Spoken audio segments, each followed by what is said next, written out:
Hello everyone, welcome back to Glastenbury Designs. Glad you're able to join us, and we're blessed to have you. So today we're going to be doing a little chainsaw maintenance. The 661's been doing a lot of milling lately, so we're going to break that saw down. I'm going to rotate the bar. I'm going to actually get rid of this chain. This chain's had its last use. Got a brand new chain we're putting on. We're going to go through, and take a look at the spark plug. We're going to take a look at the air filter, and just do a basic maintenance on it.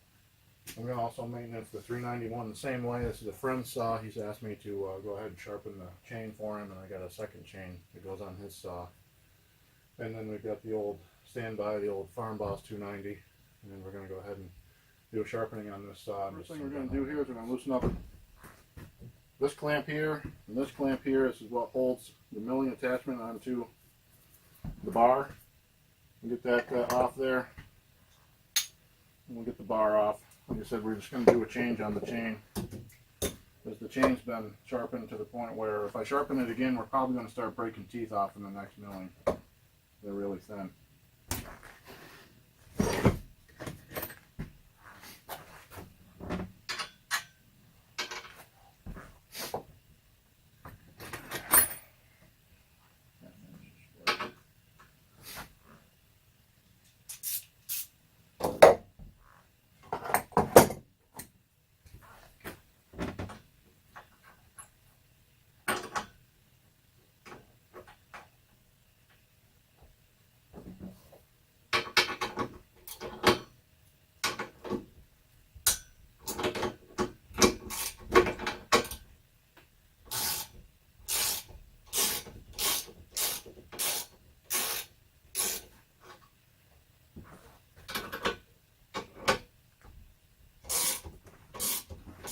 So as you can see, one of the things I like to do, because the bar and the chain is so long and so heavy, I like to go ahead and just clamp the power head to my workbench.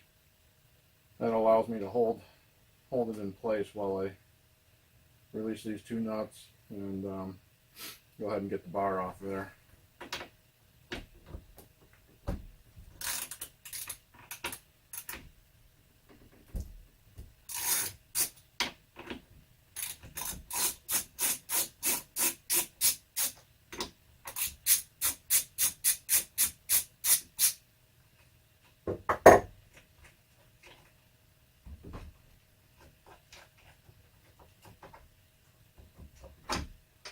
One of the things that I like about this saw is these kind of like a mushroom on the end of them, so they don't actually fall off. The other two saws that I have to maintenance today don't have that, and I didn't have one of the nuts tightened up on the 290 one day when I was out milling in the woods and actually lost it.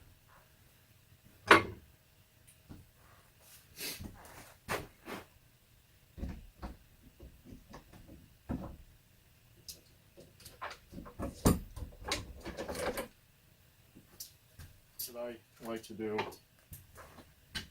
is I like to take the air filter off and blow it out with compressed air.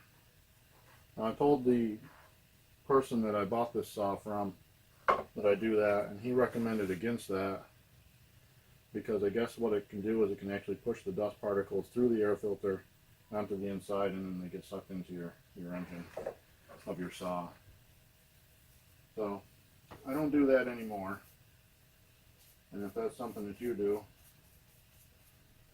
based off from his recommendation, he's been a Stihl dealer for a long time, I would recommend against doing that as well. So I just tap it out like he told me to do.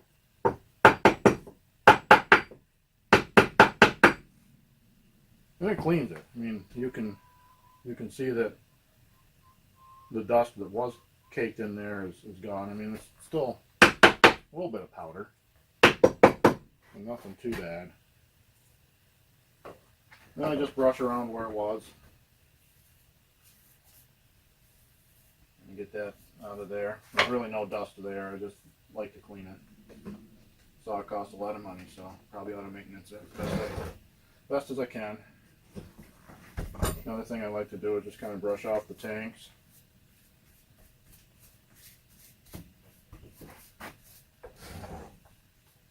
Those things do get dirty. I never pour correctly when it comes to putting the oil in. I always get it on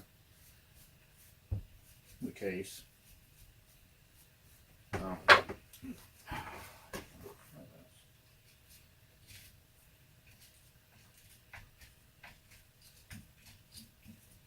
this is just very basic maintenance. I'm not a pro by any stretch.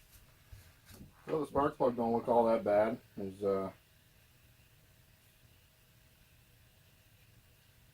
no real fouling of the plug.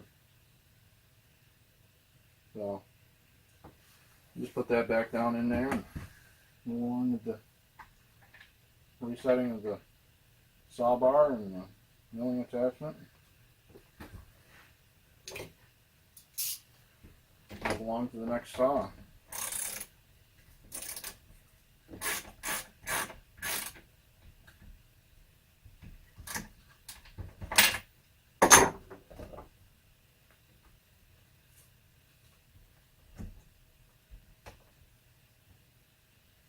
Push this out a little bit.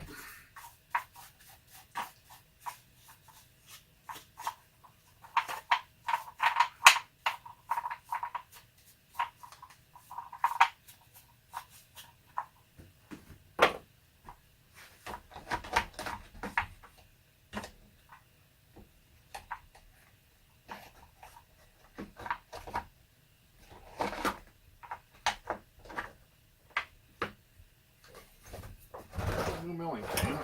It looks a lot better than the old one. I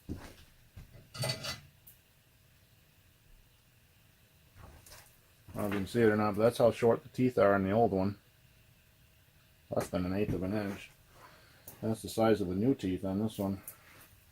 We got a new one on the way from Bailey's. Should be here in, I'd say, about a week. Usually don't take too long to ship anything out. Plus it's coming across country, so be a little bit of a delay there. But nothing too bad. So what I'll do is I'll clamp the power head back down. And actually before I do that, this bar up just a little bit. Also going to turn the bar over. Try to create a more uniform wear.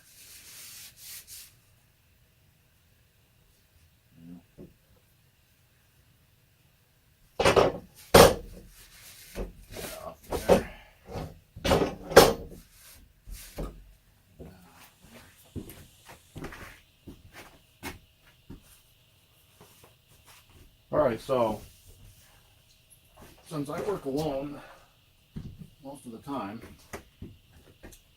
I usually set my saw up like this on the floor, and then what I try to do is get the milling attachment ready.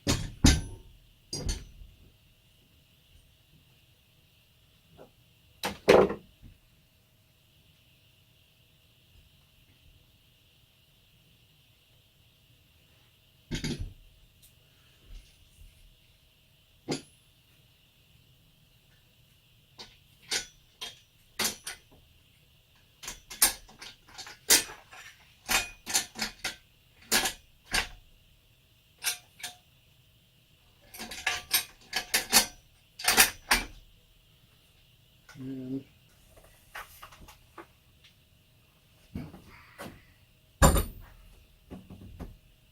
sharp chain. Bar's been rotated and ready to go.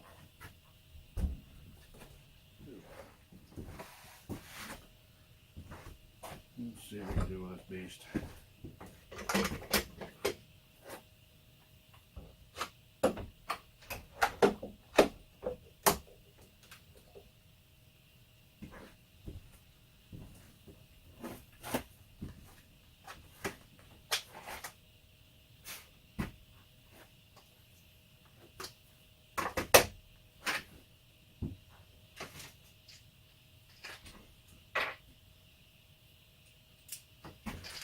This has some sort of a leak. I don't know what it is yet. It's coming right out of here. This is an interesting saw to take apart.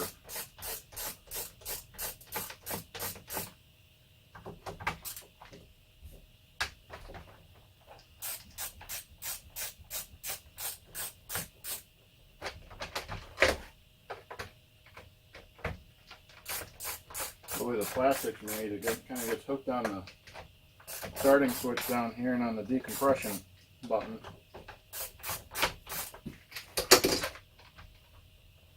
There we go.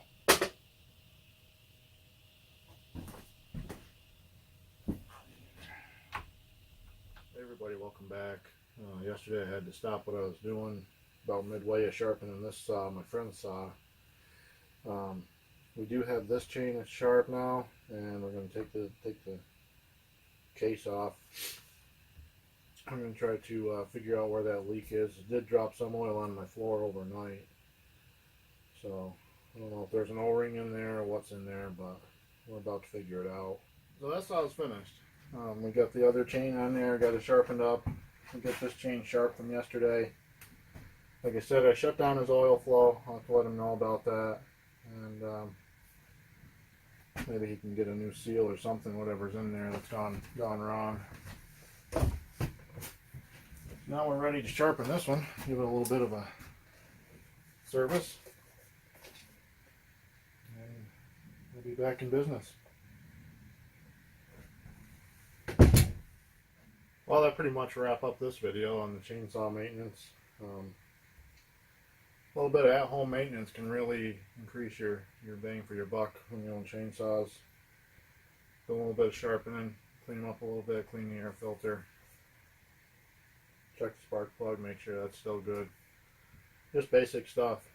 That's all I can do. I'm certainly not any chainsaw expert, but I do appreciate everybody that's subscribed. I would appreciate it if you haven't subscribed. If you do, if you like the video, go ahead and give me a thumbs up and a comment. Feel free to share the video, and until we meet again, everybody stay blessed.